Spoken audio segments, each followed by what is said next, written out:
तो आज की क्लास में हम पढ़ते हैं principle of surveying. Done.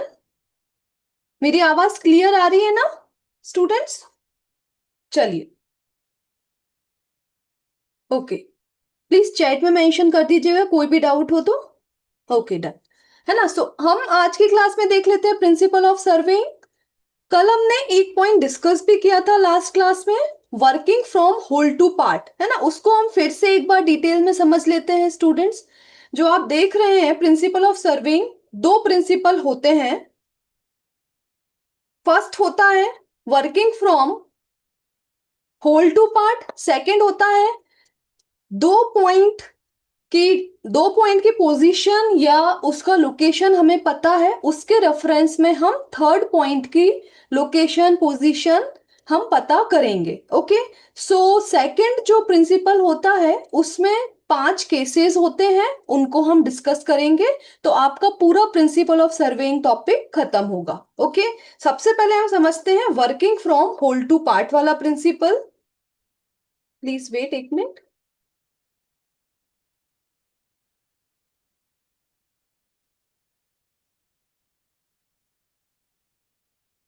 Please एक मिनट रुकिएगा स्टूडेंट्स।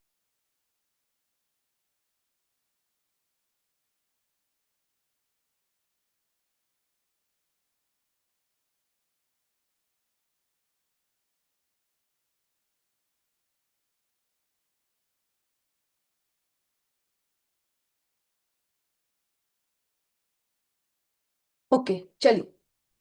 तो फर्स्ट पॉइंट हम देख लेते हैं, working from whole to part.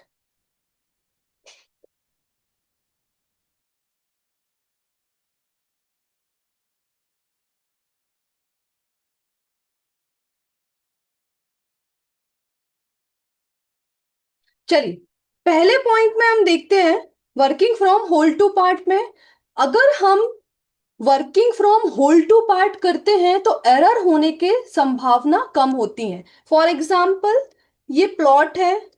Okay. 60 feet का हम एक प्लॉट कंसिडर कर रहे हैं, 60 फीट का। ओके। इसमें हमने 3 प्लॉट्स कट किए। ओके। ये वाला जो प्लॉट है, ईच प्लॉट जो है वो 20 फीट के हैं। डन। अभी जो ये वाला प्लॉट है, फर्स्ट प्लॉट, इस पे ऑलरेडी कंस्ट्रक्शन हुआ हुआ है। ओके।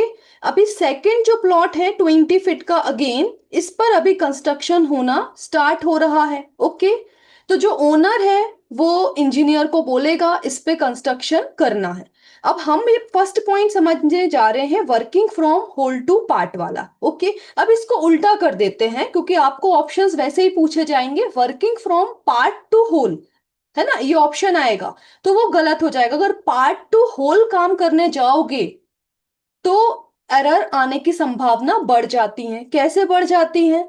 तो वही मैं आपको समझाने जा रही हूं। तो जो ये आपने देखा टोटल प्लॉट का साइज था ना, वो 60 फीट था। उसको 3 प्लॉट्स में हमने डिवाइड कर दिया। फर्स्ट प्लॉट जो था 20 फीट का, उस पे ऑलरेडी कंस्ट्रक्शन हो चुका था। जो सेकंड प्लॉट आपको दिख रहा है, अगेन वो भी 20 फीट का ही है। सो जो इंजीनियर है जो अभी यहाँ पे सेकंड प्लॉट में घर बना रहा होगा, कंस्ट्रक्शन कर रहा होगा, पहले वो क्या करेगा? प्लान बनाएगा, राइट? अब उसने जो प्लान बनाया होगा तो आप देखें यहाँ पे, उसने यहाँ पे फॉर एग्जांपल ये डिवाइड किए होंगे, तो ये रूम 1 हो गया, रूम 2 हो गया, इस तरीके से उसने किया होगा। तो जो ईच रूम है ना, रूम 1 और रूम 2, ये 10-10 फीट के हैं, है ना? अब अगर काम होना स्टार्ट होगा फ्रॉम पार्ट टू होल, तो जो इंजीनियर यहाँ वर्क कर रहा है उसने प्लान में देखा कि रूम 1 है, उसका साइज जो है वो 10 फीट का है। ओके। अब वो क्या करेगा? वो यहाँ पे ये करेगा, आपका आपका स्केल हो गया, है ना, या फिर टेप हो गया, या फिर चेन हो गया, वो मेजरमेंट स्टार्ट करेगा चेन या फिर टेप से। अब अगर उसने वो वर्क कर रहा है फ्रॉम पार्ट टू होल में, तो उससे गलती हो गई कि उसको 10 फीट नापना था। रूम 1 का साइज, गलती से वो कितना उसने मेजर कर लिया? 11 फीट। उसको पता भी नहीं उसको पता ही नहीं चला और उसने 11 फीट यहाँ पे मेजरमेंट कर लिया, 11 फीट का। ओके।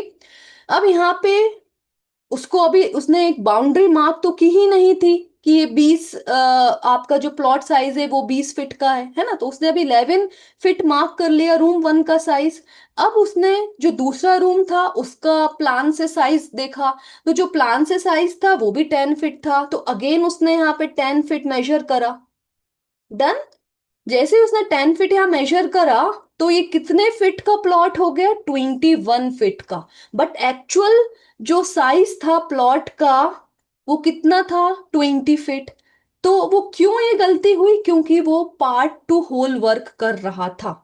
अब उसको तब पता चला ही नहीं, उसने कंस्ट्रक्शन कर दिया, पूरा घर बन गया, इनॉग्रेशन हो गया, सब हो गया। अब जो प्लॉट 3 वाला जो ओनर था वो आया, उसने चेक किया, तो उसने जब उस मेजर किया तो उसको पता चला उसका प्लॉट साइज तो 19 फीट ही बचा। क्यों बचा?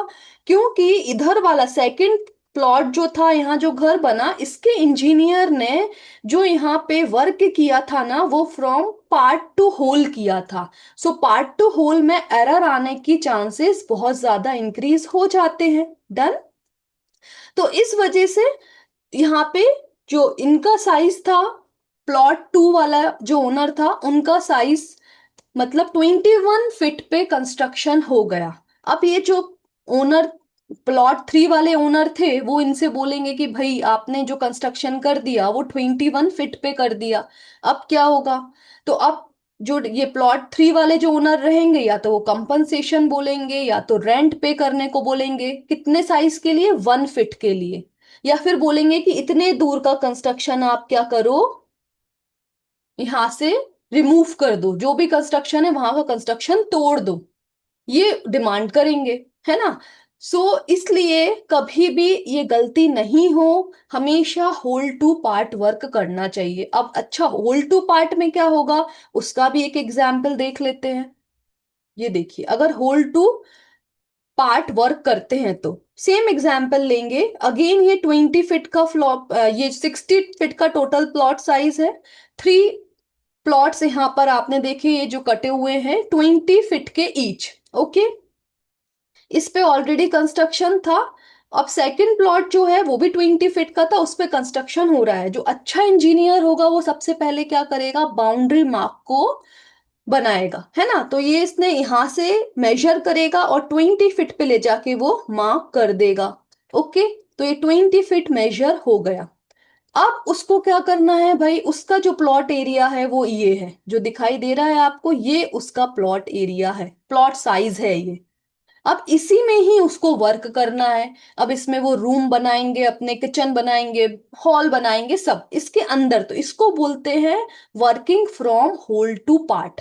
अब इसमें अगर कुछ गलती होती भी है मेजरमेंट में, तो वो खुद के प्लॉट में हो रही है ना। तो उसमें आपको किसी को कंपनसेशन पे नहीं करना पड़ेगा, रेंट पे नहीं करना पड़ेगा, स्ट्रक्चर को तोड़ना नहीं पड़ेगा, ये सारी दिक्कतें नहीं जाएंगी। एडजस्टमेंट हो सकते हैं अगर ओनर अपने हिसाब से चेक करे। तो क्या हो सकता है? देखो, फॉर एग्जाम्पल, प्लान उसने, जो इंजीनियर था उसने प्लान बनाया ये 20 फीट के साइज का, है ना। उसमें उसने मेंशन कर दिया भाई again room one room two, plan में ये मेंशन था रूम वन रूम टू। इसके उसने साइज प्लान में नोट किए थे इंजीनियर ने, दोनों रूम 10 फीट के थे। ठीक है। अब ये अच्छा इंजीनियर था, सबसे पहले उसने बाउंड्री मार्क कर ली भाई 20 फीट की, है ना, जिससे वो थर्ड प्लॉट वाले एरिया में ना चला जाए, तो उसने वो मार्क कर ली। अब प्लान से उसने रूम वन का साइज देखा, 10 फीट है। ठीक है। अब वो यहाँ से टेप पकड़ेगा और 10 फीट वो मेजर करेगा। शायद उसने टेप गलत पकड़ लिया हो, गलत होल्ड कर लिया हो, तो वो अभी गलती से वो यहाँ पे मेजर कर लेगा कितना? 11 फीट, है ना।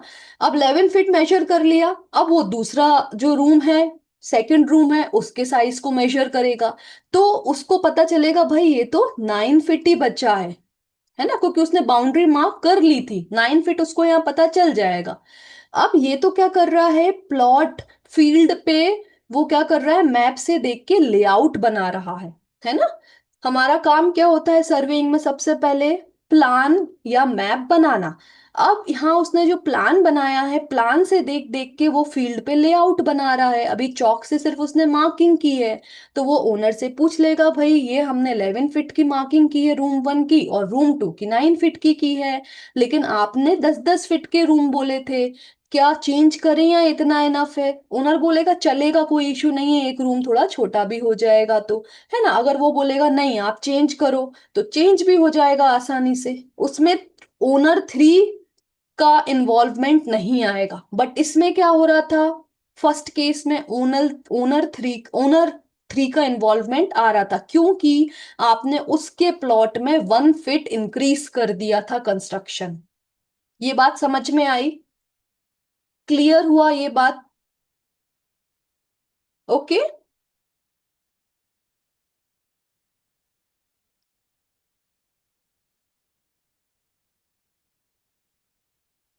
चलिए, है ना। सो हमेशा हमें इससे क्या पता चला कि हमें वर्किंग करना है हमेशा फ्रॉम होल टू पार्ट। ये वाला केस आपको देखना है, हमेशा हमें वर्क करना है फ्रॉम होल टू पार्ट। तो ये वाला जो केस है वो होता है working from whole to part. तो ये इस एग्जाम्पल से आपको हमेशा याद रहेगा। डन। तो ये पहला प्रिंसिपल हमने देख लिया। अब हम देखेंगे second principle, location of a point by measurement from two reference point. है ना, एक पॉइंट है उसको हमें लोकेट करना है, किसकी मदद से? दो रेफरेंस पॉइंट की मदद से। इसका मतलब क्या है वो हम समझते हैं।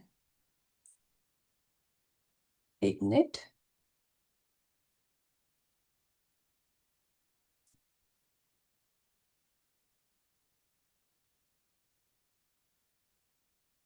हम्म। चलिए, अब ये है केस 1।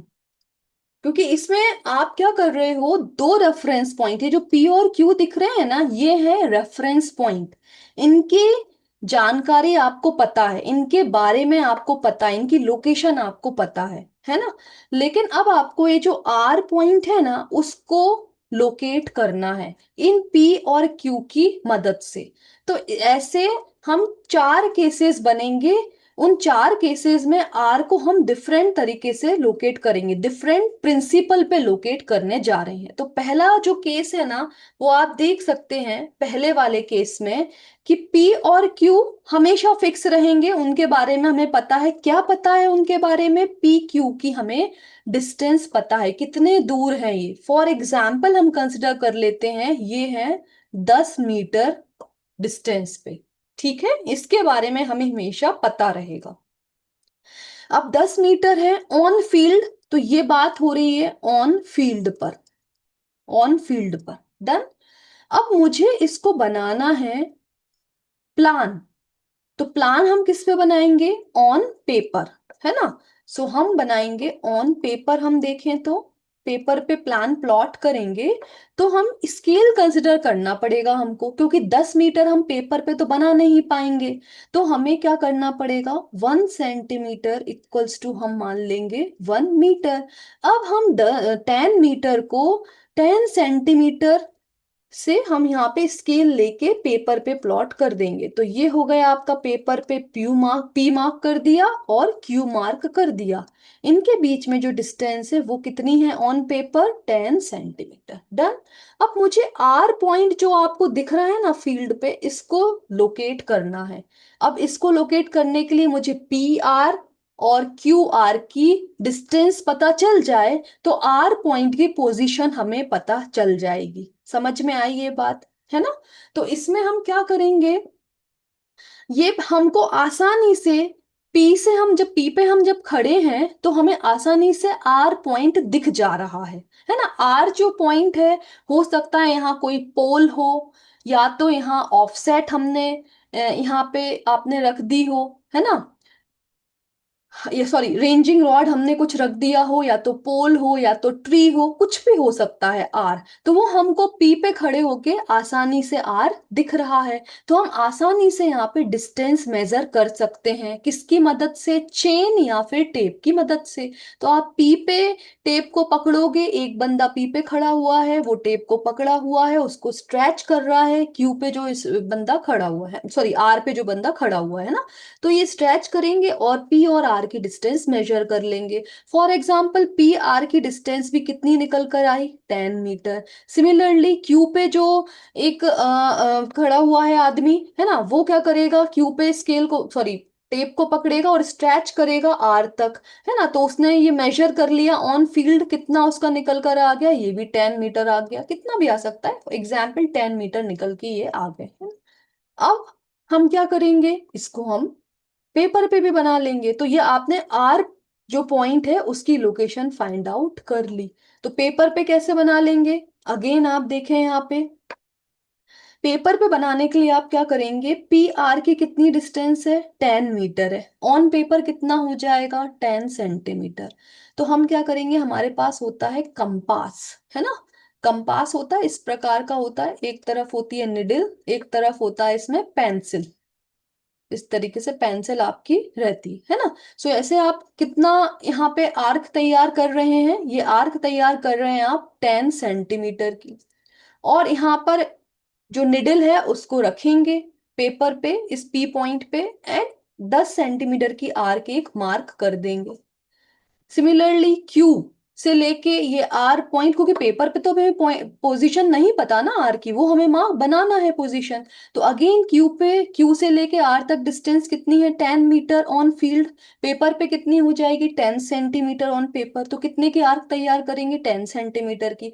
अगेन हम यहाँ से एक आर्क तैयार कर लेंगे ये, तो ये हमारा जो आर पॉइंट है वो लोकेट हो गया by using simple chain surveying, by using simple principal that is chain surveying.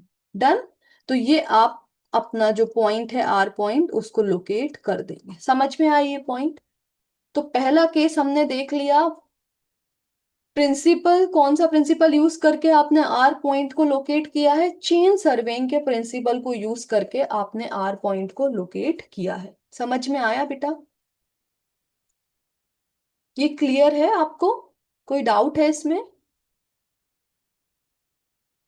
कुछ डाउट हो तो पहले ही आप बिल्कुल पूछ सकते हो। डन, ठीक है। अब हम केस 2 देखेंगे, सिमिलर सिचुएशन है, पी और क्यू रहेगा, अगेन आर को हमें लोकेट करना है, बट अब दूसरी कंडीशन हो सकती है, क्या कंडीशन है वो हम देख लेते हैं। देखिए, हाँ चेन देखो, इस प्रकार की चेन दिखती है, चेन का यूज कर सकते हो या टेप का यूज करके आप वहां लेंथ फाइंड आउट कर सकते हो।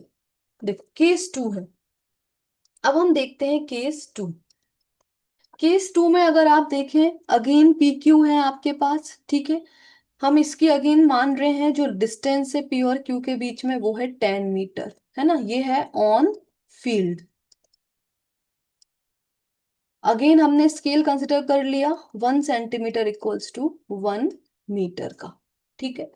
अब अगेन हमें आर पॉइंट लोकेट करना है, लेकिन अब दिक्कत ये है कि जो आर पॉइंट आप लोकेट कर रहे हो वो पी पे खड़े होके आपको आर दिख नहीं रहा है, हो सकता है यहाँ पे बड़े बड़े माउंटेन्स हो, बड़े बड़े माउंटेन्स हो, उस वजह से हमें दिख नहीं रहे हो, है ना, माउंटेन्स की वजह से हमें दिख नहीं रहा है, बहुत घना जंगल हो सकता है, बहुत सारे बड़े बड़े पेड़ हो सकते हैं, उस वजह से हमें आर पॉइंट दिखाई नहीं दे रहा। ऐसे ही क्यू पे आप खड़े हो तो आर नहीं दिखाई दे रहा है, बहुत बड़े बड़े पेड़ हो सकते हैं, है ना यहाँ पे, या फिर हो सकता है बहुत बड़े बड़े माउंटेन्स हो, तो उस वजह से क्यू से हम आर को भी नहीं देख पा रहे। तो अब कैसे आर पॉइंट को आप लोकेट करोगे, ठीक है, ये है आपका केस 2।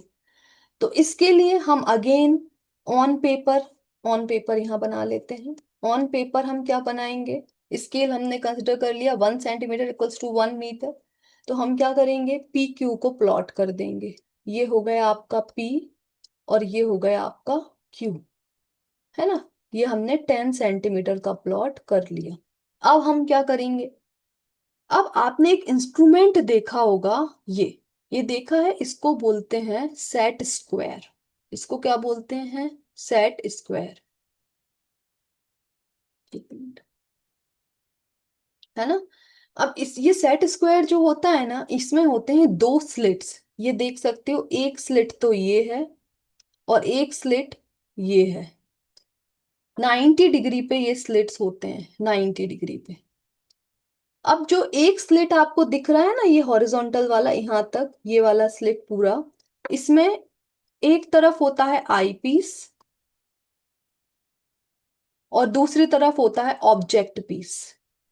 यहाँ पर आंख, छोटा सा ओपनिंग रहता है, होल रहता है, वहां से आप, ये इस तरीके का एक रेक्टेंगुलर स्लिट रहता है, उसमें थ्रेड बंधा हुआ रहता है। तो ये जो थ्रेड रहती है ना, वो ऑब्जेक्ट के ऊपर ओवरलैप कर जाती है और ये 180 डिग्री का एंगल होता है। किस किस के बीच में? जहां आपका आई पीस और ऑब्जेक्ट पीस बना हुआ है, उन दोनों के बीच में 180 डिग्री का एंगल होता है। मतलब ये टोटल कितना एंगल है? 180 डिग्री का।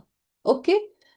ऐसे ही इधर ये आमने सामने भी होते हैं, इधर वाला, इसमें भी अगेन ये आई पीस है और ये आपका जो इधर दिख रहा है, ये ऑब्जेक्ट पीस है। ठीक है। ये जो ऑब्जेक्ट पीस है, इसमें देखो इस तरीके का ओपनिंग रहता है, ये रेक्टेंगल है और इसमें बीच में थ्रेड बंधा हुआ रहता है। वहां ये होल बना हुआ रहता है, इसको आई पीस बोलते हैं। यहाँ पर अपन इस होल के पास एक आंख रखते हैं, एक तरफ की आंख बंद करते हैं, एक तरफ की आंख को क्लोज करते हैं, वन आई को क्लोज करके वन आई से हम यहाँ से देखते हैं। तो जो ऑब्जेक्ट सामने होता है, वो रेंजिंग रॉड है या फिर ट्री है, कोई सा भी ऑब्जेक्ट है, उसके ऊपर ये जो थ्रेड रहती है ना, वो ओवरलैप कर जाती है ना। तो आप उसकी पोजीशन फाइंड आउट कर लेते हैं। तो इसको बोलते हैं अपन सेट स्क्वायर। डन। तो इसकी मदद से हम क्या करेंगे? ये जो आर पॉइंट है ना, उसको लोकेट करेंगे। कैसे करेंगे? देखते हैं। क्यू पे, हम क्यू से या फिर पी से, कहीं से भी कर सकते हैं। हम क्या कर रहे हैं? अभी क्यू पे, क्यू पॉइंट पे खड़े हुए हैं। ठीक है। हम क्यू पॉइंट से धीरे धीरे आगे बढ़ेंगे। ऑन फील्ड, ऑन फील्ड ये मेजरमेंट कर रहे हैं, फिर हम पेपर पे उसको ले लेंगे, है ना। सो अभी हम ऑन फील्ड धीरे धीरे क्यू से लेके पी की तरफ बढ़ रहे हैं। हमारे पास, हमारे हाथ में है क्या? यही सेट स्क्वायर। सेट स्क्वायर आप देख सकते हैं, नीचे की तरफ ये टेल पॉइंट पे कोनिकल शेप रहता है। जहां आपको जो ऑब्जेक्ट है दिखाई दे जाए, वहीं पर आप फील्ड में उसको गड़ा सकते हो नीचे मिट्टी में, क्योंकि ये क्या होता है, वहां पे ये कोनिकल शेप का होता है। डन। एंड देन आप एग्जैक्ट लोकेशन फाइंड करके जो भी आपको डिस्टेंस वगैरह मेजर करना है, वो आप कर सकते हो। डन। तो हम कुछ नहीं करेंगे, इसको थोड़े थोड़े डिस्टेंस पे जाके इस तरफ, क्योंकि ये जो आपका सेट स्क्वायर है, वो अगर हम इधर पे रखते भी हैं तो कैसे रखाएगा? कुछ इस प्रकार से रखा जाएगा। ठीक है, कुछ इस प्रकार से होगा और नीचे की तरफ रॉड होगी। आप यहां से हाथ में पकड़ते हुए उसको एक बार थोड़े थोड़े दूर पर चेक करेंगे कि आपको ये आई पीस है और ये ऑब्जेक्ट पीस है। ये है ऑब्जेक्ट पीस, यहां पर होगा इस तरफ ऑब्जेक्ट पीस, क्योंकि हमें इस सामने की तरफ देखना है ना।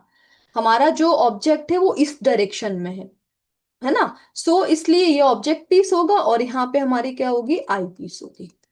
तो बार बार थोड़े थोड़े दूर की डिस्टेंस पे जाके हम चेक करेंगे कहीं आर दिखना तो स्टार्ट नहीं हो गया। फिर थोड़ा और ऊपर जाएंगे, फिर देखेंगे कहीं आर दिखना तो स्टार्ट नहीं हुआ। फिर थोड़े और ऊपर जाएंगे, हाँ इस पॉइंट पे हम आएंगे। इसको हम, अगर यहाँ हमने ये जो आपका सेट स्क्वायर है वो यहाँ रखा, डन। तो जैसे ही आप यहाँ सेट स्क्वायर रख के एक बार चेक करोगे, ये आपका है यहाँ पे आई पीस और ये है आपका ऑब्जेक्ट। यहां से आपको ऑब्जेक्ट ये दिख गया, आर, है ना। तो इसको हम नाम दे देंगे, इसको हम नाम दे देंगे एस। एस पॉइंट, है ना। एस पॉइंट पे जैसे ही हमने सेट स्क्वायर को रखा, तो हमको जो आर पॉइंट, आर ऑब्जेक्ट है या आर पॉइंट है, वो दिखाई दे गया, है ना। अब दिखाई दे गया तो हम क्या करेंगे? जल्दी से ले जाके टेप से ये डिस्टेंस फाइंड आउट कर लेंगे और हमने आर को लोकेट कर दिया। किनकी मदद से? ये दो नॉन पॉइंट्स की मदद से। पी और क्यू नॉन पॉइंट्स हैं जिनके बारे में इंफॉर्मेशन हमें पता थी। क्या इंफॉर्मेशन पता थी? पी और क्यू के बीच की डिस्टेंस हमें पता थी 10 मीटर, है ना। और उसकी मदद से हमने ये आर पॉइंट को लोकेट कर लिया। समझ में आया बात? बात समझ में आई? इसमें कोई डाउट? डन। तो इसमें आप देखें यहाँ पे, अब हमको यहाँ फील्ड पे आर पॉइंट मिल गया, है ना। अब हम क्या कर लेंगे, उसको पेपर पे, ऑन पेपर पे ड्रॉ कर देंगे। यहाँ पे ये एस पॉइंट है, कैसे ड्रॉ करेंगे? हम क्यू से लेके एस तक की दूरी पता कर लेंगे। फॉर एग्जाम्पल क्यू से लेके एस तक की दूरी ऑन फील्ड 5 मीटर थी, तो ऑन पेपर कितनी हो जाएगी? यहाँ से यहाँ तक 5 सेंटीमीटर। 5 सेंटीमीटर। कहाँ से कहाँ तक? क्यू से लेके एस तक। डन। जैसे ही हमने यहाँ पे 5 सेंटीमीटर ड्रॉ कर दिया, अब हमको यहाँ से डिस्टेंस तो पता ही था, कितना था हमने निकाल लिया था। एस से लेके आर तक डिस्टेंस, है ना। वो फॉर एग्जाम्पल वो फाइंड आउट कर लिया 20 मीटर ऑन फील्ड। तो पेपर पे वो कितना हो जाएगा? 20 सेंटीमीटर। हम कुछ नहीं करेंगे, यहाँ पे रखेंगे प्रोटेक्टर। प्रोटेक्टर होता है डी, इस प्रकार का होता है। डी होता है, इस पे एंगल मार्क होते हैं 90 डिग्री, इस तरीके से यहाँ पे एंगल मार्क होते हैं, है ना। तो कुछ नहीं करेंगे, हम यहाँ से एक प्रोटेक्टर लेंगे और उससे हम यहाँ पे मार्क कर देंगे स्ट्रेट लाइन। तो हमें एक स्ट्रेट लाइन या ऑफसेट पता चल गई, ऑफसेट मार्क कर दिया। ठीक है। और 20 metre on field distance measure किया था, तो पेपर पे कितना हो जाएगा? 20 सेंटीमीटर। बस एक आर्क कट कर देंगे हम यहाँ पे 20 सेंटीमीटर की, तो हमको यहाँ पे आर पॉइंट पता चल जाएगा ऑन पेपर, और उसको हम मेंशन कर देंगे 20 सेंटीमीटर। समझ में आई ये बात? तो केस 2 भी हमने देख लिया। और जो केस 2 है वो हमने किस मेथड से फाइंड आउट किया है? ऑफसेटिंग, है ना। जो प्रिंसिपल यहाँ पे यूज हुआ है, वो ऑफसेट का हमने प्रिंसिपल को यूज करके आर पॉइंट को लोकेट कर दिया। डन। क्लियर हुई बात? तो हमने सेकंड केस भी देख लिया। अब हम देखेंगे, इसमें कोई दिक्कत तो नहीं है सेकंड केस में? स्टूडेंट्स, आप लोगों को कोई भी दिक्कत तो नहीं है सेकंड केस में? चलिए नेक्स्ट केस देख लेते हैं हम फिर। ये प्रैक्टिकल आप लोगों ने कॉलेज में किए होंगे, है ना। ये सेट स्क्वायर से आपने ये प्रैक्टिकल वगैरह किए होंगे। अब देखते हैं केस 3। केस 3 क्या है? केस 3। अब केस 3 में अगेन आप देखें, पी और क्यू नोन पॉइंट्स हैं, इनके बारे में इंफॉर्मेशन पता है। क्या इंफॉर्मेशन पता है? डिस्टेंस, है ना। क्या डिस्टेंस है पी और क्यू के बीच में? सेम ही रखने वाले हैं जिससे कोई कंफ्यूजन ना हो। 10 सेंटीमीटर, 10 मीटर, 10 मीटर, है ना। तो ये बात कहाँ पे हो रही है? On field. तो क्या स्केल कंसिडर कर लिया? 1 centimetre equals to 1 metre on field, है ना। अब पेपर पे हम ये स्केल कंसिडर कर लेंगे 1 सेंटीमीटर इक्वल्स टू 1 मीटर। तो अगर हम पेपर पे देखें, तो हम पी और क्यू को अगेन प्लॉट कर देते हैं। तो ये हो गया आपका पी और ये हो गया आपका क्यू। और ये हमने मार्क कर दिया कितना? पी और क्यू के बीच की डिस्टेंस 10 सेंटीमीटर। अब आपको फील्ड पे ये जो आर पॉइंट है उसको लोकेट करना है ना। अब आर पॉइंट को जब आपको लोकेट करना है, तो यहाँ पे अगेन एक दिक्कत आ गई है। पी और आर, क्यू और आर, इन दोनों के बीच में रिवर बह रही है। रिवर है, रिवर। मतलब आप यहाँ से पी से लेके आर तक कोई टेप चेन का यूज करके नहीं मेजर कर पाएंगे। यहाँ पे भी रिवर बह रही है। हो सकता है यहाँ पे इस जगह पे वैली हो बहुत गहरी, है ना। अब इस वजह से आप यहाँ पे से क्या कर सकते हैं? डिस्टेंस मेजर नहीं कर पा रहे हैं, मतलब आर की पोजीशन पता नहीं कर पा रहे हैं, आर को लोकेट नहीं कर पा रहे हैं। तो फिर क्या करेंगे हम? तो बहुत सिंपल है। आपने अपने कॉलेज में पढ़ा होगा कंपास, है ना, प्रिज्मेटिक कंपास, सर्वेयर कंपास, इनके बारे में अपन डिटेल में पढ़ने वाले हैं, है ना, फ्यूचर में। अभी जब कंपास सर्वेइंग पढ़ेंगे तो वो हम डिटेल में पढ़ेंगे, कंपास सर्वेइंग क्या होता है, prismatic compass, surveyor surveyor compass क्या होता है, प्रिज्मेटिक कंपास क्या होता है, उनके बारे में हम पढ़ेंगे। बट अभी सिंपल हमको ये सॉल्व करना है प्रॉब्लम, और आर पॉइंट को लोकेट करना है। तो पी और आर के बीच में आप देख सकते हो ये दिक्कत आ गई है भाई, यहाँ पे रिवर है और क्यू और आर के बीच में यहाँ वैली है। हम कैसे डिस्टेंस मेजर करें, है ना। तो बहुत आसान तरीका है। हम क्या करेंगे, एक बार पी पर जाकर आर को हम कंपास का यूज करके ये एंगल फाइंड आउट कर लेंगे। तो ये जो एक एंगल हमारे पास बीटा आ गया। सिमिलरली क्यू पर खड़े होके हम आर को एक बार देखते हुए यहाँ पे एंगल फाइंड आउट कर लेंगे, तो ये आपको अल्फा एंगल मिल गया। तो दोनों एंगल आपको मिल गए। ठीक है, एंगल हमको पता चल गए अल्फा और beta. For example alpha 45 degree find out किया आपने, और बीटा भी फॉर एग्जाम्पल 45 डिग्री आया। डन। अब हम ऑन पेपर पे जाके क्या करेंगे, हमारे पास क्या होता है, आपके पास, आपने देखा होगा एक प्रोटेक्ट डी होता है आपके पास, डी, है ना। इसमें आपने देखे होंगे मार्किंग रहती है। आप यहाँ पे 90 डिग्री, है ना, यहाँ पे आपका 45 डिग्री, इस प्रकार से। तो आप क्या करेंगे, क्यू पे और पी पे इस डी का यूज करके आप एंगल फाइंड आउट कर लेंगे। तो फॉर एग्जाम्पल पी पे आपने यहाँ पे डी को रखा और मार्क कर दिया, यहाँ कहीं पे 45 डिग्री आ रहा है ना। तो आपने एक लाइन यहाँ पे खींच दी। ठीक है, सिमिलरली क्यू पे रखा तो वो भी अल्फा हमने 45 degree for example find out किया था, तो वो भी मेजर करके पेपर पे आपने यहाँ पे कर दिया। जहां पे इंटरसेक्शन हो रहा है बोथ लाइंस का, वो आपका क्या हो जाएगा, आर पॉइंट हो जाएगा, है ना। ये आपने एंगल जो भी आपने मेजर किए थे अल्फा बीटा, उनकी वैल्यू से आपने ये एंगल को पेपर के ऊपर प्लॉट करके आर पॉइंट को फाइंड आउट कर लिया। ठीक है, तो आपने आर पॉइंट को लोकेट कर लिया बाय यूजिंग कंपास सर्वेइंग। ठीक है, क्या प्रिंसिपल यूज हुआ है यहाँ पे, ट्राइंगुलेशन। ये आपसे क्या है ना, इस तरीके का सवाल वो पूछ सकते हैं, तब आपको पता होना चाहिए कि इस सिचुएशन में आप कैसे आर पॉइंट को लोकेट कर पाएंगे। डन। तो इस प्रकार से हमने केस 3 भी चेक कर लिया और आर पॉइंट को हमने लोकेट कर दिया। समझ में आ रही है, तीसरा केस समझ में आया बेटा आप लोगों को, इसमें कोई डाउट तो नहीं है। अभी तक ये 3 केस में से कोई भी केस में डाउट हो तो प्लीज आप पूछ लें, तो मैं आपको अभी ही क्लियर कर दूंगी। नहीं, ठीक है, डन। अब नेक्स्ट केस है, वैसे तो ये फोर्थ केस लास्ट केस होता है, बट फोर्थ केस में जो प्रिंसिपल यूज हो रहा है ना, वो दो दो केस उससे फॉर्म होते हैं, तो हम देख लेंगे 5 केस, है ना। अभी जो मैंने यहाँ कंपास सर्वेइंग का यूज किया है ना, तो आप देखें कंपास इस टाइप का होता है, सर्वेयर कंपास, प्रिज्मेटिक कंपास, इस प्रकार से आपने अपने कॉलेज में देखे होंगे ये इंस्ट्रूमेंट्स, है ना, और आपने एंगल भी फाइंड आउट किया होगा उससे, है ना। तो ये मैंने एक इमेज रखी है, बाकी इसके बारे में अपन फ्यूचर में अभी पढ़ने वाले हैं। चलिए नेक्स्ट केस देखते हैं, केस 4।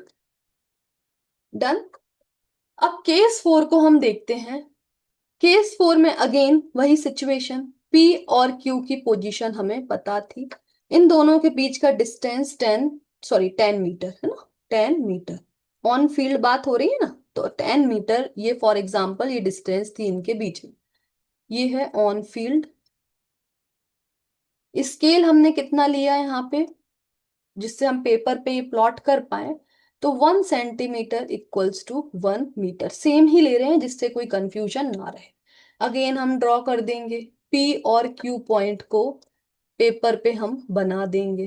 10 सेंटीमीटर हमने डिस्टेंस मेजर कर लिया, पी और क्यू को प्लॉट कर दिया। ठीक है, अब क्या दिक्कत है इसमें, जो आर पॉइंट है ना वो पी से हमको दिख नहीं रहा है, बिल्कुल भी हमको दिख ही नहीं रहा आर पॉइंट, है ना। यहाँ हो सकता है बहुत बड़े बड़े डेंस फॉरेस्ट हो, पी और आर के बीच में या तो डेंस फॉरेस्ट हो या तो माउंटेन्स हो, कुछ भी हो सकता है। मतलब हम पी से आर को हम देख नहीं पा रहे। अब देख नहीं पाएंगे तो हम डिस्टेंस भी मेजर नहीं कर पाएंगे। मतलब आप एक्सेस कर ही नहीं पा रहे आर को, है ना। इनएक्सेसिबल पॉइंट है आर फ्रॉम पी।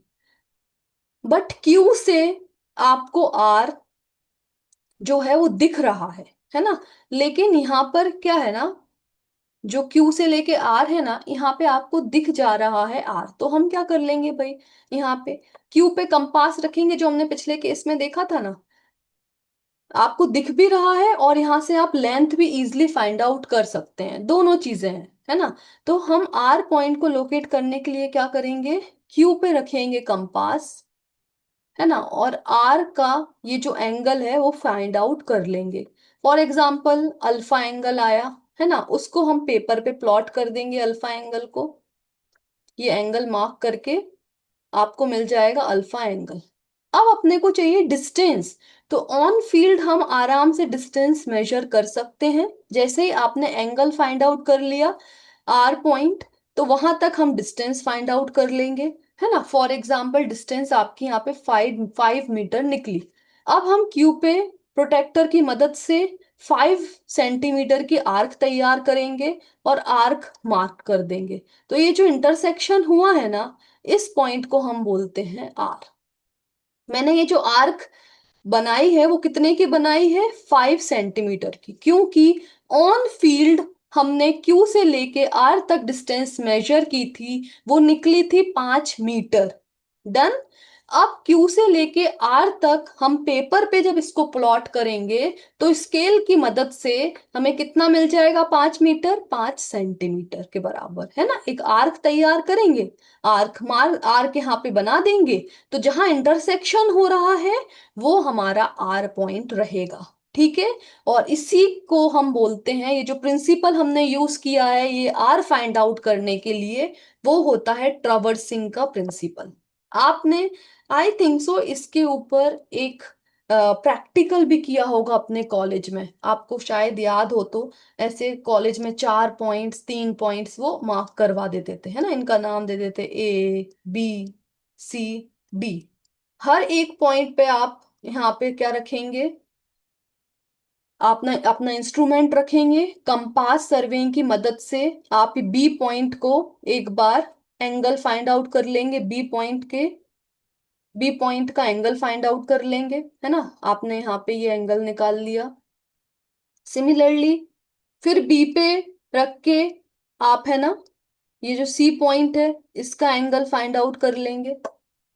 फिर अगेन सी पे रखने के बाद आप यहाँ पे डी का जो एंगल है, डी पॉइंट है, उसका एंगल फाइंड आउट कर लेंगे, है ना। फिर अगेन यहाँ पे इंस्ट्रूमेंट को डी पे रखकर आप ए का ये एंगल फाइंड आउट कर लेंगे। जैसे ही आपको ये सारे एंगल्स मिल गए, है ना, उसकी मदद से आप अपने शीट पर ये पूरा ट्रावर्स जो है इसको प्लॉट कर देंगे।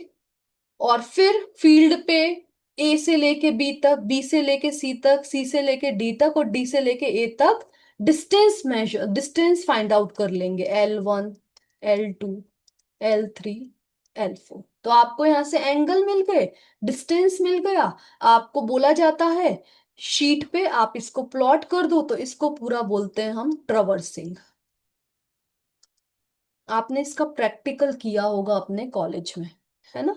तो हमने आर पॉइंट को कैसे लोकेट किया, किस प्रिंसिपल को यूज करके लोकेट किया, by using the principle of traversing. Done. ये चीज समझ में आया होगा आपको बेटा, है ना।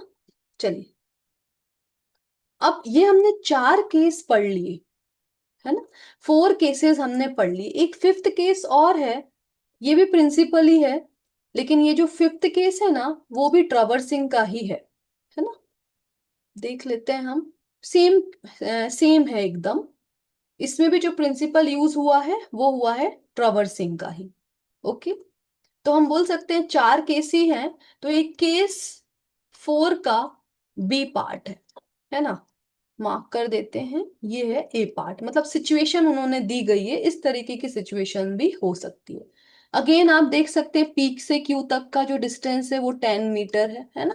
अब यहाँ पे देखो क्या दिक्कत है, जो पिछला केस था ना, लास्ट केस था ना, यहाँ पे पी और आर के बीच, आप यहाँ पे आपको दिखाई नहीं दे रहा था पी से आर, आर आपको दिख ही नहीं रहा था पॉइंट, है ना। तो उस केस में आप मेजरमेंट नहीं कर सकते, ना आप कंपास को यूज करके, ना आप टेप को यूज करके डिस्टेंस फाइंड आउट कर सकते हैं।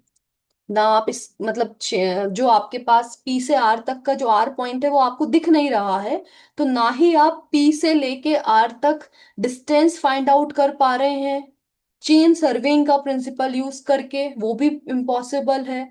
और कंपास का यूज करके ना ही आप आर का यहाँ पर एंगल फाइंड आउट कर पा रहे हैं, है ना। ये इनएक्सेसिबल पॉइंट है ना। सो उस केस में आपने क्यू पे कंपास को रखा और आर से आर पॉइंट को लोकेट किया था, है ना, और वहीं आपने क्यू और आर की डिस्टेंस फाइंड आउट कर ली थी, एंड उसको आपने आर पॉइंट को लोकेट कर लिया था ट्रवर्सिंग की मदद से। बट ये वाली जो सिचुएशन है ना, इसमें आप देखें पी से लेके आर तक आप इजिली डिस्टेंस फाइंड आउट कर सकते हैं, डिस्टेंस आप इजिली फाइंड आउट कर सकते हैं बाय दी बाय यूजिंग आप टेप्स, टेप की मदद से आसानी से आप डिस्टेंस फाइंड आउट कर सकते हैं। फॉर एग्जांपल आपने यहाँ पे डिस्टेंस 5 मीटर निकाल लिया, ठीक है। क्यू से लेके आर तक आप डिस्टेंस नहीं फाइंड आउट कर सकते, हो सकता है यहाँ पे बहुत बड़ी वैली है या रिवर बह रही है ना, रिवर फ्लो हो रही है, तो आप यहाँ पे टेप की मदद से क्यू और आर का डिस्टेंस फाइंड आउट नहीं कर सकते। बट आपको आर पॉइंट दिख रहा है, तो आप कंपास की मदद से एंगल फाइंड आउट कर सकते हैं, और वो आपका एंगल निकला अल्फा ऑन फील्ड। डन, आपने अल्फा एंगल निकाल लिया, बस आपका काम खत्म हो गया। अब आप क्या करेंगे, ऑन पेपर आप प्लान बनाएंगे जिसमें आप पी और क्यू को प्लॉट करोगे, है ना। स्केल हमने वही सेम लिया है, 1 सेंटीमीटर इक्वल्स टू 1 मीटर का। सो आप यहाँ पे क्या करेंगे, 10 मीटर को क्या लिख सकते हैं, 10 सेंटीमीटर, आपने ये प्लॉट कर दी लाइन। अब आपने यहाँ पी और आर के बीच की डिस्टेंस फाइंड आउट कर ली थी जो कि निकली थी 5 मीटर, है ना। तो वो आप यहाँ पे 5 मीटर की पी पे प्रोटेक्टर का यूज करके आप 5 मीटर की आर्क बना सकते हैं। 5 मीटर, सॉरी 5 मीटर प्रोटेक्टर पे आप मेजरमेंट जो आर्क रहेगा वो आप कितने की मार्क कर रहे हैं, एट 5 मीटर डिस्टेंस पे, है ना। तो आपने इस तरीके से आर्क बना दी। अब आपने क्यू पे कंपास रखकर एंगल फाइंड आउट किया था 45 डिग्री का, तो यहाँ पे आप प्रोटेक्टर ये डी का यूज करेंगे, है ना, और 45 डिग्री का एंगल यहाँ पे प्लॉट कर लेंगे। डन। तो जैस जहां पे इंटरसेक्शन जो हो रहा है इनके बीच का, तो वो आपका क्या कहलाएगा, आर पॉइंट। इसको भी ड्रॉ कर दो आप, क्योंकि ये 5 मीटर का, 5 सेंटीमीटर का आपने आर्क बनाया था, और यहाँ पे ये एंगल आपने बना लिया था अल्फा का। तो जहां पे इंटरसेक्शन हो रहा है वो होता है, वो है आपका आर पॉइंट, आपने लोकेट किया, है ना। तो आपने देखो यहाँ पे एंगल भी फाइंड आउट किया है, लेंथ भी फाइंड आउट की है। ये जस्ट लास्ट केस जैसा ही है जहां पे आपने डिस्टेंस भी फाइंड आउट की थी, लेंथ, लेंथ मतलब लेंथ आपने फाइंड आउट कर ली थी क्यू और आर का, और आपने एंगल भी फाइंड आउट कर लिया। तो ट्रावर्सिंग प्रिंसिपल यूज हुआ था, इसमें भी ट्रावर्सिंग प्रिंसिपल यूज हो रहा है, ठीक है। तो ये आपका था प्रिंसिपल ऑफ सर्वेइंग। दो प्रिंसिपल होते हैं, पहला होता है हमेशा होल टू पार्ट वर्क करना चाहिए, हमेशा whole to part part work करना चाहिए, जिससे एरर जो है वो मिनिमम एरर आए, मतलब एरर आ ही ना, है ना। और सेकंड प्रिंसिपल होता है दो नोन पॉइंट की मदद से हम थर्ड पॉइंट को लोकेट कर सके, है ना। जो दो नोन पॉइंट थे जिनकी इंफॉर्मेशन हमारे पास थी, उन पॉइंट की मदद से थर्ड पॉइंट को लोकेट करना है। मतलब यहाँ पे एग्जाम्पल क्या था, पी और क्यू जो दो नोन पॉइंट थे, रेफरेंस पॉइंट इनको बोल सकते हैं, इसकी मदद से हमने आर पॉइंट को लोकेट किया था। चार अलग अलग केस हमने डिस्कस किए थे। पहला केस था जिसमें हमने by using principle of chain surveying हमने आर पॉइंट को लोकेट किया था। दूसरा केस था जिसमें हमने हमने चेन सर्वेइंग था, ठीक है। हाँ, कंपास सर्वेइंग की मदद से हमने आर पॉइंट को लोकेट किया था, ठीक है। आप देख सकते हैं यहाँ पे, मैं भूल ना गई, सॉरी, ऑफसेटिंग। पहला केस था जिसमें हमने चेन सर्वेइंग की मदद से आर पॉइंट को लोकेट किया था। दूसरा था ऑफसेट की, मतलब जो आपका सेट स्क्वायर था उसकी मदद से ऑफसेट बना के हमने आर पॉइंट को लोकेट किया था, तो वो ऑफसेटिंग हो गया, है ना।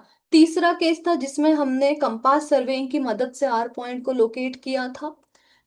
और चौथा केस था, फोर्थ केस था, जिसमें ट्रैवर्सिंग का यूज करके हमने आपका आर पॉइंट को लोकेट किया था। डन। तो ये होते हैं आपके चार केसेस जिसमें हमने आर पॉइंट को लोकेट किया। तो यही होता है प्रिंसिपल ऑफ सर्विंग, बहुत इंपॉर्टेंट है, इससे क्वेश्चन जरूर और जरूर आता है। डन। समझ में आ गया ये पूरा प्रिंसिपल ऑफ सर्वेइंग? कोई डाउट है इसमें? कोई भी डाउट हो तो अभी पूछ लो, जिससे हम अभी उसको क्लियर कर देते हैं। No doubt? ठीक है ना। चलिए अब नेक्स्ट हम देखते हैं, बहुत important, map and plan. Okay, map and plan के बारे में हम समझ लेते हैं। आप देख सकते हो मैप क्या होता है और प्लान, है ना। मैप और प्लान कुछ नहीं होता, है ना। सिंपल ग्राफिकल रिप्रेजेंटेशन होता है। जो ग्राउंड के फीचर्स होते हैं ना, जैसे कि मैप और प्लान में, फॉर एग्जांपल मैप की बात करें तो आप इंडिया का मैप देखो, डिटेल्ड मैप देखो, तो उसमें आपको आप माउंटेन देखेंगे। अगर आपने गूगल पे डाला कि मुझे माउंटेन्स देखने हैं इंडिया के मैप में, तो उस मैप में आपको वो माउंटेन दिखा देगा। आपको रिवर देखना है, रिवर दिखा देगा, है ना। तो मतलब ग्राउंड फीचर का जो ग्राफिकल रिप्रेजेंटेशन होता है वो आपको मैप में दिखता है। अब वो नेचुरल फीचर्स भी हो सकते हैं, आर्टिफिशियल फीचर्स भी हो सकते हैं, है ना। मतलब डैम, कैनाल, ये सब आर्टिफिशियल होते हैं। ये भी आप देख सकते हैं मैप पर। नेचुरल फीचर्स, जो नेचुरल आपके जो माउंटेन्स होते हैं, है ना, ये सारी चीजें आपको, वैलीज होती हैं, रिवर होता है, ये सारा कुछ आपको मैप पे दिख जाएगा। अब जो प्लान होता है, ये अपन छोटे डिस्टेंस के लिए बनाते हैं, मतलब जिनका मतलब बहुत छोटे छोटे, जैसे आपने कोई बिल्डिंग बना रहे हो, है ना, बिल्डिंग बना रहे हो तो उसका आपका प्लान रहता है, ठीक है। तो वो ये सारा कुछ प्लान और मैप क्या होता है, इसको अगर हम डिफाइन करें तो ग्राफिकल रिप्रेजेंटेशन होता है ग्राउंड फीचर्स का, है ना? अब हम इसको जो बनाते हैं, हम इसको को बनाते हैं मैप और प्लान को एक पेपर के ऊपर। सही बात है, हम किस पे बनाते हैं ये दोनों चीजें? हम पेपर के ऊपर बनाते हैं। अब जो अर्थ सरफेस है, वो तो हमारी अर्थ सरफेस हमने कल पढ़ा था, उसका शेप क्या होता है? ऑब्लेट स्फेरॉइड, है ना। मतलब स्फेरिकल सरफेस होता है, कर्वेचर होता है ना, अर्थ सरफेस के ऊपर स्फेरिकल शेप का होता है। अब पेपर पे तो हम कर्वेचर को कंसिडर कर नहीं सकते, पेपर तो होता है एकदम प्लेन, है ना। अब जब भी हम उस पे मैप बनाएंगे ना, जब भी उसके ऊपर हम मैप बनाएंगे ना, तो कभी भी वो करेक्ट नहीं होगा, उसमें थोड़ा बहुत एरर आएगा ही। क्योंकि जो मैप होता है ना, वो बहुत लार्ज लार्ज एरिया का आप बना रहे हो, बहुत बड़े एरिया का आप मैप फॉर्म करते हो, या तो इंडिया का मैप है या तो स्टेट का, है ना। बहुत बड़ा एरिया को आप प्रेजेंट रिप्रेजेंट कर रहे हो एक पेपर के ऊपर। अब बहुत बड़े एरिया के अर्थ सरफेस में एक बहुत बड़े एरिया को आप मैप के ऊपर बना रहे हो, है ना, ग्राफिकल रिप्रेजेंटेशन कर रहे हो, तो उस बड़े एरिया को आपने कर्वेचर तो कंसिडर किया नहीं है ना। तो कभी, क्योंकि आपने प्लेन पेपर पे बना दिया, तो आपका जो मैप है उसमें कुछ ना कुछ थोड़ी बहुत गलती रहेगी ही, है ना। तो ये मैप के बारे में उन्होंने ये बताया है। Since the plane of paper is not according to curvature of earth, hence every map is plotted with distortion. Done. और मैप और प्लान क्या होता है? ग्राफिकल रिप्रेजेंटेशन होता है ग्राउंड फीचर्स का। और ये अपन कुछ मतलब टू सम स्केल बनाते हैं, जैसे हमने अभी लास्ट केस में जब हम देख रहे थे फील्ड पे ये डिस्टेंस थी 10 मीटर, बट अगर हम पेपर पे प्लॉट करेंगे तो हम 10 मीटर तो प्लॉट नहीं कर सकते, तो हमने क्या कर दिया, 1 सेंटीमीटर बराबर 1 मीटर मान लिया। तो पेपर पे हम 10 मीटर को कितना बना सकते हैं, 10 सेंटीमीटर। तो ये मैंने कुछ स्केल कंसिडर किया था, तो वही वो बोल रहे हैं, है ना। तो ये हमने मैप और प्लान प्लान के बारे में मतलब एक छोटी सी डेफिनेशन हमने देख ली। तो ये आप देखें थोड़ा सा, ये प्लान है, आप देख सकते हो, ये प्लान है, बेडरूम दिख रहे हैं आपको, किचन दिख रहा है, डाइनिंग रूम दिख रहा है, लिविंग लिविंग रूम दिख रहा है ना, ये बाथरूम्स दिख रहे हैं, ये सारी चीजें आपको प्लान में दिख रही हैं। अब ये है मैप, ये आपको मैप दिख रहा होगा। ये मैप में आपको दिख रहे होंगे, देखो ये छोटे छोटे सर्कल्स दिख रहे हैं, ये दिख रहे हैं आपको। इसको क्या बोलते हैं, इसको बोलते हैं कंटूर। इसको क्या बोलते हैं, कंटूर, है ना। तो इन दोनों में, मैप और प्लान में ना, सॉरी ये है आपका प्लान, ये है आपका मैप, है ना।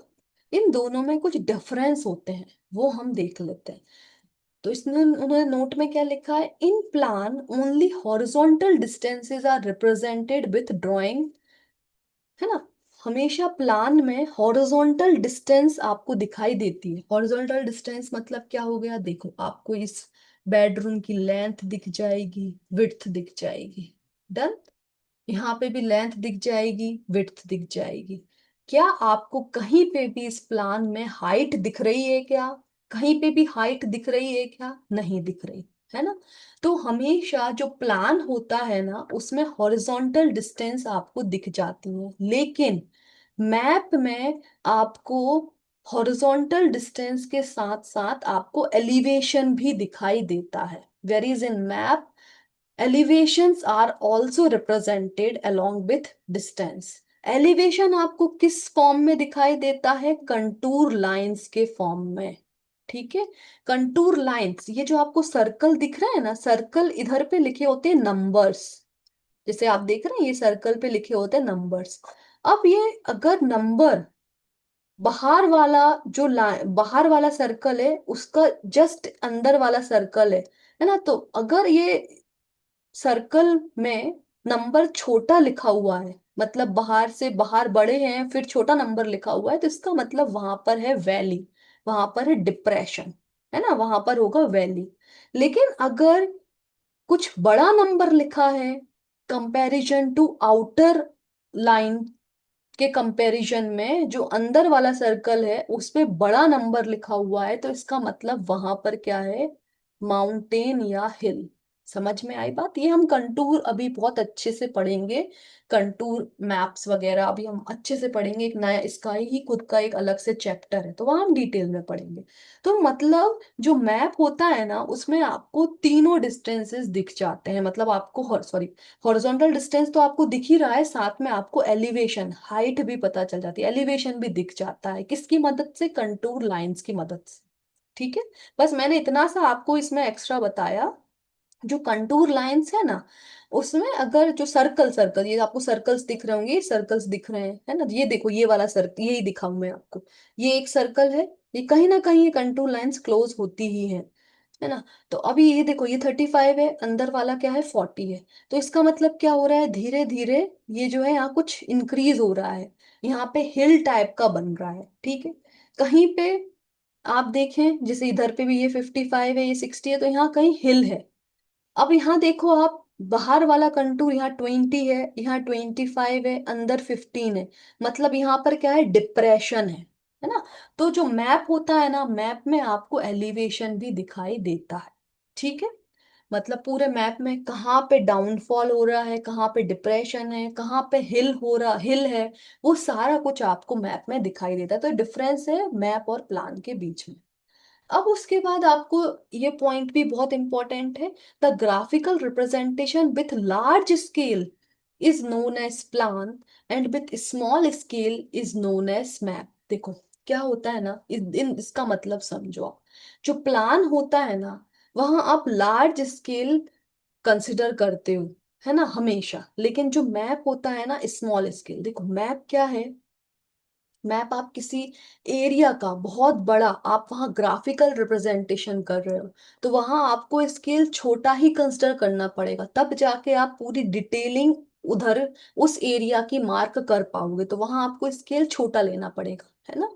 जो प्लान है वो ऑलरेडी जो एरिया है वो ज्यादा नहीं होगा, प्लॉट साइज का एरिया होगा, उसका आप प्लान पूरा बना रहे हैं, या है ना, या फिर कोई सोसाइटी है उसका आप पूरा प्लान बना रहे हैं, तो वहां पे स्केल आप जो कंसिडर करते हो वो लार्ज स्केल का यूज करते हो। ठीक है। अब यहाँ समझ ये नहीं आ रहा होगा शायद आपको कि भाई स्केल होता क्या है, वैसे तो हमने पढ़ा हुआ है स्केल क्या होता है, बट अभी हम स्केल की डेफिनेशन और देख लेते हैं तो आपको क्लियर हो जाएगा। देखो स्केल क्या होता है। हमने अभी लास्ट जो प्रिंसिपल पढ़ रहे थे सर्वेइंग के, उसमें हमने स्केल का यूज किया था। क्या किया था? ऑन फील्ड पे कुछ इस तरीके से आपको ये जो है वो इस तरीके से आपको ये ऑन फील्ड दिखाई दे रहा है ना। अब ऑन पेपर अगर आप इसको ड्रॉ करोगे, ऑन पेपर ड्रॉ करोगे, तो क्या इस पेपर पे आप 40 मीटर बना सकते हो क्या? क्या 10 मीटर मार्क कर सकते हो क्या पेपर पे? क्या 20 मीटर मार्क कर सकते हो क्या? 30 मीटर मार्क कर सकते? नहीं कर सकते। आपको क्या करना पड़ेगा?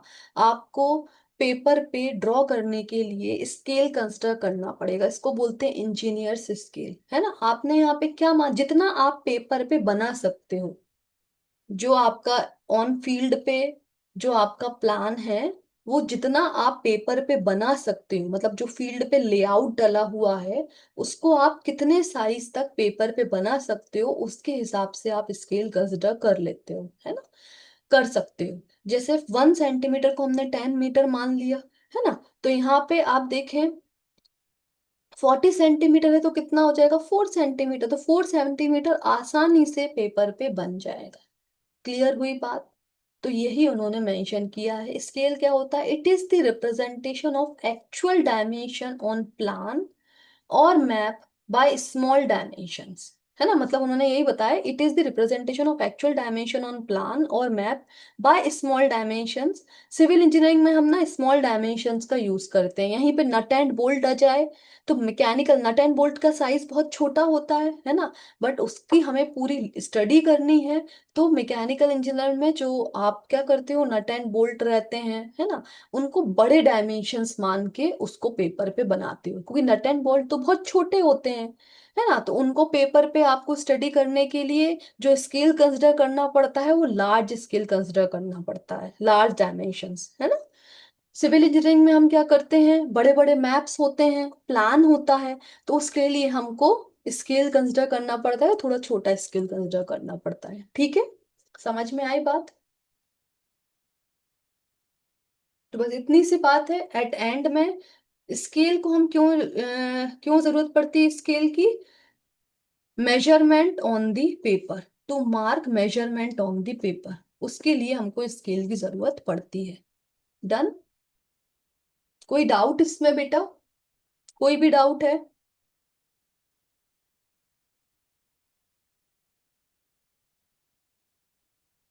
कोई डाउट नहीं बेटा, आप सुन रहे हैं, आपको समझ में आ रहा है सब कुछ?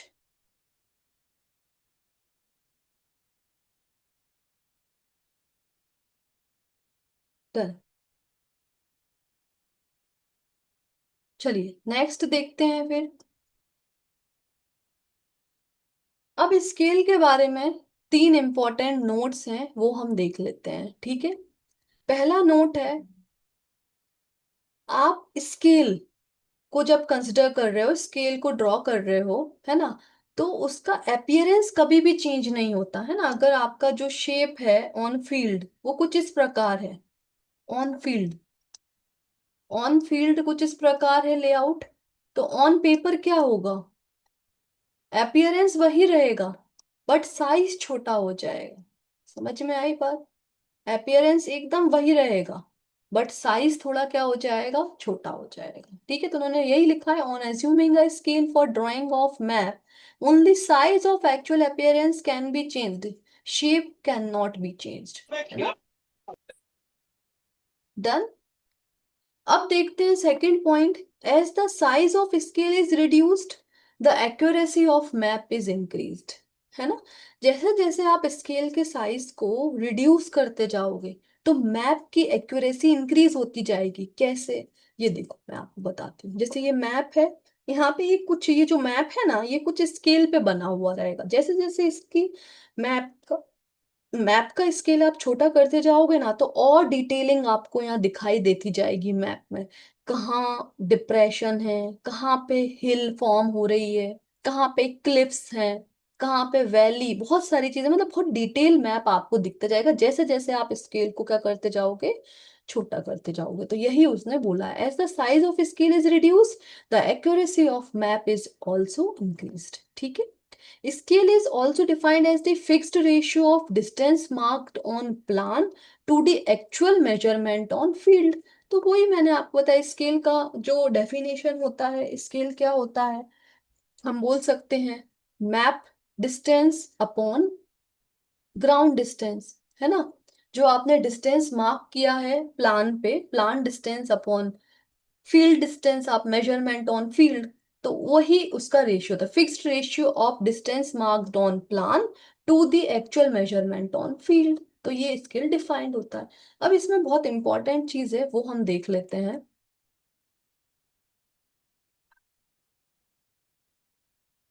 ये देखिए, अपन देख लेते हैं, यहाँ पे देख लेते हैं मैप और प्लान के बीच में डिफरेंस। मतलब जो अभी हमने इतना सारा पढ़ लिया ना, उसका एक छोटा सा हम डिफरेंस देख लेते हैं, मेंशन कर लेते हैं, है ना। तो जो मैप होता है वो हमें क्या प्रोवाइड करता है, मैप हमको horizontal as well as vertical, या as well as elevation, both हमको दिखाई दे जाता है मैप में। बट प्लान में हमको क्या दिखता है, only horizontal distance, only horizontal distance, आप यही मेजर कर सकते हो। सेकंड डिफरेंस क्या है मैप और प्लान के बीच में, लार्ज एरिया के लिए हम मैप बनाते हैं, ये बनाया जाता है स्मॉल एरिया के लिए। नेक्स्ट क्या है, लेस एक्यूरेसी मेंटेन होती है इसमें। क्यों एक्यूरेसी लेस मेंटेन होती है, क्योंकि मैप बड़े बड़े एरिया के लिए बनाया जाता है और उसमें हम अर्थ के कर्वेचर को इंक्लूड नहीं कर पाते, क्योंकि मैप एक पेपर पे बनता है तो हमेशा मैप कुछ डिस्टॉर्शन डिस्टॉर्शन के साथ ही बनाया जाता है, मतलब कुछ ना कुछ उसमें एरर रह जाती है, क्योंकि एक्चुअल जो ग्राउंड होता है, मतलब जो अर्थ होती है वो स्फेरिकल शेप की होती है। बट हम उस शेप को, जो अर्थ है, उसका छोटे से एरिया को हम एक प्लेन पेपर पे बना रहे हैं, तो एक्यूरेसी कैसे मेंटेन रहेगी, है ना। क्योंकि अर्थ सरफेस स्फेरिकल है और हम पेपर पे कर्वेचर बना ही नहीं पाते हैं, कर्वेचर को कंसिडर ही नहीं कर पाते हैं, इसलिए लेस एक्यूरेसी मेंटेन रहती है। बट जो प्लान रहता है उसमें हाई एक्यूरेसी होती है, क्योंकि प्लान एक छोटे से एरिया पे आप बना रहे हो, मतलब है ना, उसमें अर्थ कंसिडर नहीं करते, नेग्लेक्ट कर देते हैं, उसमें कोई जरूरत नहीं पड़ती है। छोटे से एरिया में जो कर्वेचर है वो कंसिडर नहीं होता है, रिक्वायर्ड नहीं पड़ता उसमें, है ना। तो यहाँ पे मैप होता है वो 3D इमेज हमें देता है, ये हमें 2D देता है। इसमें हम, आपने देखा होगा, विड्थ और लेंथ ही हमें दिखाई देती है, हाइट नहीं दिखती प्लान में, बट मैप में हमको ऑल 3 डायमेंशंस दिखाई देते हैं। ठीक है। अब मैप में जो स्केल यूज होता है ना वो स्मॉल स्केल यूज होता है, और प्लान में जो स्केल यूज होता है वो लार्ज स्केल यूज होता है। ठीक है। इस पे हम एक बात करते हैं, इसको डिटेल में हम समझते हैं कि हम स्केल कैसे फाइंड आउट कर सकते हैं, हाउ टू कैलकुलेट स्केल, है ना। मतलब स्केल जो है, जो आप स्केल कैसे बता सकते हो कि स्केल जो है वो स्मॉल स्केल है या लार्ज स्केल है ना। तो उसके लिए हम पढ़ेंगे रिप्रेजेंटेटिव फ्रैक्शन। इसको हम पढ़ते हैं, रिप्रेजेंटेटिव फ्रैक्शन की मदद से हम पता कर सकते हैं कि जो पर्टिकुलर स्केल उन्होंने दिया है वो छोटा स्केल है या लार्ज स्केल है ना। आज इतना पढ़ने के बाद फिर हम कल स्टार्ट करेंगे। ठीक है, इसको इतना सा कंप्लीट कर लेते हैं, तो आपका बहुत सारा पोर्शन हमने आज की क्लास में भी कवर कर लिया, है ना। ऑलमोस्ट कल आपका फर्स्ट चैप्टर भी फिनिश हो जाएगा। डन। चलिए, तो हम अभी देख लेते हैं रिप्रेजेंटेटिव फ्रैक्शन क्या होता है ना। रिप्रेजेंटेटिव फ्रैक्शन को आरएफ से डिनोट करते हैं, आप देख सकते हैं इसको अपन आरएफ से डिनोट करते हैं। ये क्या होता है, द रेशियो ऑफ मैप और plan distance to the corresponding ground distance. मतलब मैप और प्लान पे जो डिस्टेंस हमने कंसिडर की है ना। फॉर एग्जाम्पल हमने स्केल माना है, जैसे हमने इधर पे कंसिडर किया था, ये वाला देख लेते हैं, है ना। यहाँ पे आपने स्केल कितना लिया, 1 सेंटीमीटर इक्वल्स टू 10 मीटर। मतलब आपने जो मैप सॉरी जो प्लान बनाया है ना, पेपर पे, उस पे कितना कंसिडर किया है, 1 सेंटीमीटर। और फील्ड पे कितना था, वो 10 मीटर था, है ना। तो रिप्रेजेंटेटिव फ्रैक्शन आरएफ हम कैसे निकालेंगे, 1 सेंटीमीटर डिवाइडेड बाय 10 मीटर। तो वही वो बोल रहे हैं, आरएफ यहाँ पे क्या होता है, यही होता है ना। तो क्या होता है, plan distance to the corresponding ground distance, है ना। तो यहाँ पे आर एफ फॉर एग्जाम्पल उन्होंने देखो मेंशन किया, if the scale is 1 centimetre equals to 10 metre. अगर scale 1 centimetre equals to 10 metre है, तो ये पेपर पे डिस्टेंस कितनी है, प्लान डिस्टेंस कितना है, 1 सेंटीमीटर, ग्राउंड डिस्टेंस कितना है, 10 मीटर, है ना। तो 1 सेंटीमीटर अपॉन 10 मीटर आ जाएगा। अब 10 मीटर को हम सेंटीमीटर में कन्वर्ट कर देंगे, क्योंकि सेम यूनिट आपको रखना पड़ता है। तो 1 सेंटीमीटर, वन मीटर में 100 सेंटीमीटर होते हैं। तो यहाँ पे हम क्या करेंगे, 10 10 इंटू 100 आ जाएगा, है ना, 10 इंटू 100।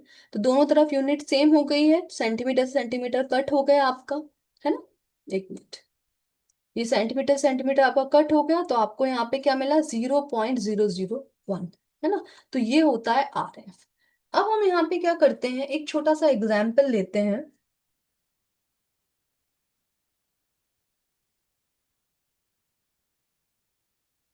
यहाँ पे एक नोट लिखते हैं, एक पहले नोट लिख देती हूँ, फिर मैं आपको बताती हूँ। If R F is more,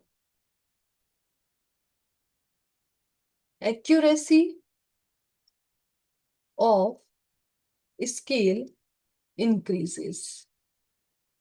ठीक है, ये नोट है, ये याद रखना। अगर आर एफ जितना ज्यादा होगा, उतना ज्यादा स्केल की एक्यूरेसी बढ़ जाएगी। ये आपसे क्या होता है ना, ऑब्जेक्टिव टाइप क्वेश्चन में वो पूछ लेते हैं। फॉर एग्जाम्पल, चार उन्होंने एक क्वेश्चन दे दिया, वो पूछेंगे क्वेश्चन में किसका आर किस मतलब यहाँ पे चार आपको स्केल दे देंगे और पूछेंगे किसका आरएफ जो है कितना एक्यूरेट है, कितना ज्यादा एक्यूरेट, इनमें से कौन से आरएफ है ना। स्केल दे दिया, कौन से स्केल का सबसे एक्यूरेट आरएफ है, रिप्रेजेंटेटिव फ्रैक्शन है, सबसे एक्यूरेट। तो चार ऑप्शन में चारों को आपको इस तरीके से कैलकुलेट करना पड़ेगा। तो जिसका भी स्केल इंक्रीज होगा, वो आरएफ उतना ज्यादा एक्यूरेट होगा। तो एक हम क्वेश्चन करते हैं, एक क्वेश्चन है, हम फाइंड आउट करते हैं, देखो। फॉर एग्जाम्पल हमको दिया है, एक केस दिया है, 1 सेंटीमीटर इक्वल्स टू 10 मीटर, है ना। और एक दिया है हमको, हमने कंसिडर कर लिया एक एग्जाम्पल, और एक ही एग्जाम्पल है ना। 1 सेंटीमीटर इक्वल्स टू 100 मीटर। हम यहाँ पे आर एफ कैलकुलेट करते हैं, तो यहाँ कितना आ जाएगा, 1/1 सेंटीमीटर अपॉन 10 मीटर। इसको कन्वर्ट कर दो, 1 centimetre upon 10 into 100 centimetre. Centimetre centimetre cut गया, तो कितना आ गया हमारे पास, 0.001। ये आर एफ है, इसका आर एफ कैलकुलेट हो गया। अब इसका आर एफ भी कैलकुलेट कर लेते हैं, तो यहाँ आर एफ कितना आ जाएगा, 1/100 मीटर, ये सेंटीमीटर। तो कितना हो जाएगा, 1 सेंटीमीटर अपॉन 100 इंटू 100, है ना। 100 मीटर था ना, तो 1 मीटर में 100 सेंटीमीटर मल्टीप्लाई हो जाएगा, तो सेंटीमीटर, सेंटीमीटर सेंटीमीटर कट गया, तो कितना आ जाएगा, 0.0001। ये आपके आर एफ दोनों निकल कर आ गए। अब ये याद रखना, जितना बड़ा स्केल होगा, है ना, एरिया कंसिडरेशन भी उतना ज्यादा होगा। मतलब आरएफ जितना आपको यहाँ पे दिख रहा होगा, यहाँ पे स्केल आपको दिख रहा है, स्केल क्या है, ये बड़ा है। स्केल क्या है यहाँ पे, स्केल बड़ा है, 1 सेंटीमीटर इक्वल्स टू 100 मीटर। तो एरिया अंडर कंसिडरेशन क्या हो जाएगा, area under consideration is more. यहां पर अगर हम देखें स्केल छोटा है तो एरिया अंडर कंसिडरेशन क्या हो जाएगा?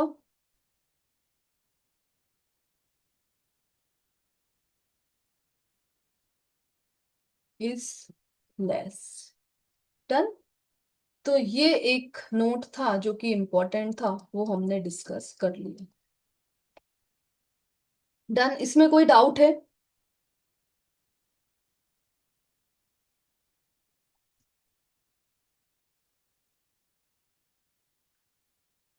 इसमें किसी को भी कोई डाउट है तो बताएं, अदरवाइज फिर क्लास को एंड कर देते हैं, है ना। हमने आज की क्लास में प्रिंसिपल ऑफ सर्वेइंग कवर कर लिया, पूरा प्रिंसिपल ऑफ सर्वेइंग कवर कर लिया। ठीक है, दोनों पॉइंट्स अच्छे से कवर कर लिए। देन उसके बाद हमने क्या पढ़ लिया? मैप और स्केल क्या होता है, उसके बीच में डिफरेंस क्या होता है, आरएफ कैसे कैलकुलेट करते हैं वो हमने फाइंड आउट कर लिया। ठीक है।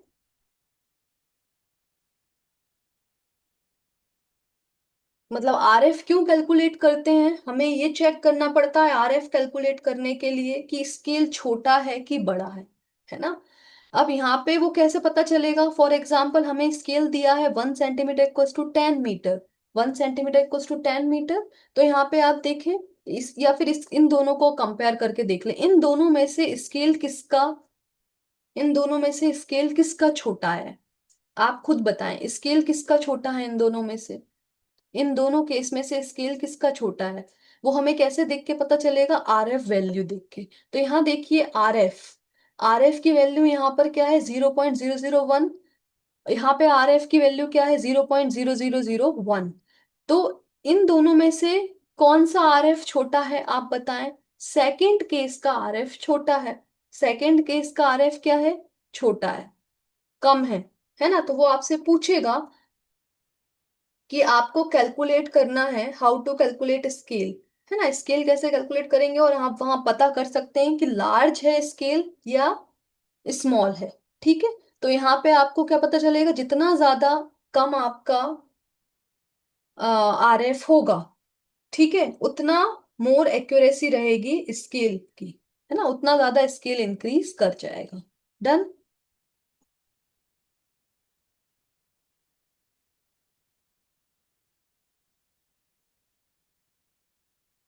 इतनी बात समझ में आई?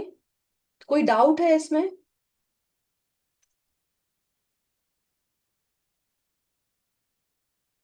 एक लास्ट नोट और लिख देती हूँ। If RF is more, accuracy of scale increases. Done. Okay. So आज की क्लास में इतना ही पढ़ते हैं। कल हम पढ़ लेंगे स्केल कितने टाइप्स के होते हैं। आप देखें कल की क्लास में हम पढ़ लेंगे टाइप्स ऑफ स्केल। ठीक है। फिर हम नेक्स्ट चैप्टर पे चले जाएंगे। नेक्स्ट चैप्टर हम स्टार्ट करेंगे चेन सर्वेइंग। ठीक है। चलिए, कोई और डाउट है? कुछ भी डाउट है तो आप बिल्कुल पूछ सकते हैं, अदरवाइज फिर मीटिंग को हम एंड कर सकते हैं। कोई डाउट है? No doubt. माइक ऑन करके भी बोल सकते हैं।